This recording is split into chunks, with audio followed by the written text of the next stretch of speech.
you definitely need a lawyer to assist you in the defense of your case when you are charged with possession of marijuana, second degree, possession of drug paraphernalia, or any other drug offense that is pending in municipal court.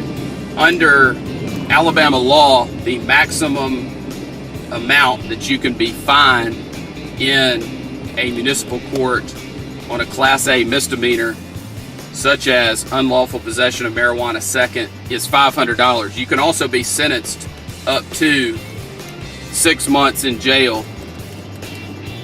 The issue with a conviction for possession of marijuana second degree is usually, for most people, related to the driver's license aspect. And your driver's license under the Code of Alabama will be suspended for 6 months if you are convicted of possession of marijuana second degree. The collateral consequences of a conviction for possession of marijuana second degree in a municipal court, those are very severe as well.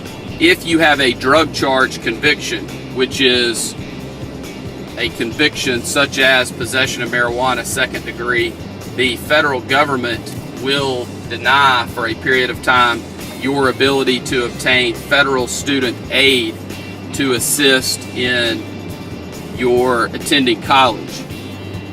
Also, you could be passed over for promotions at your job if you have a conviction, or you could be denied employment or terminated with a conviction for possession of marijuana second degree. In addition, if you have a professional license, it is very, very, very important that you understand that if you are convicted of a drug offense, depending on what your board requires, you will likely be required to notify your board either immediately or on renewal that you have been convicted of a drug offense. It's very, very, very important that you do everything within your power on the front end to avoid a conviction so that you can protect your professional license. Even if you are charged, there may be a requirement that you report that to your board, but if the charge is dismissed, you will not suffer any of the other collateral consequences, and you may not be subject to discipline by the board that issued your license. There is no question that you need counsel when dealing with any drug charge, but especially possession of marijuana second. The other drug charge I want to talk to you about is possession of drug paraphernalia. On any traffic stop or any encounter with the police, if they find something that could be construed to be used to make or cultivate or use any type of drug, they can charge you with possession of drug paraphernalia.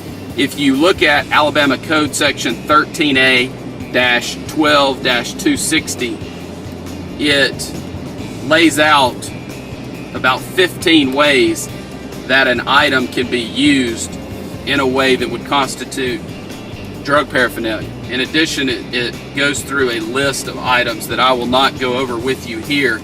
The bottom line is, if you are charged with possession of drug paraphernalia and you feel like you are wrongfully charged, or the item was in your possession not for use as drug paraphernalia, then it is something that we need to be aware of so that we can bring that up through the negotiation process in an effort to settle the case, or through the trial process. It's important for you to understand that there are multiple options on resolving drug cases that help you to avoid a conviction. That is the goal in every single drug case, is to avoid a conviction for the charged offense. It is important that you have competent legal counsel who has handled thousands of Alabama criminal cases and who has the experience and the knowledge necessary to get you the best result possible on your case. We are members of the Alabama Criminal Defense Lawyers Association, the National Association of Criminal Defense Lawyers. I am also a member of the Texas Criminal Defense Lawyers Association. And those things are important because we are able to stay in touch with other lawyers around the country and also read and review publications about drug offenses and the defenses available. It's just very important that you have somebody who is knowledgeable and experienced in all aspects of the case, including the collateral consequences issue.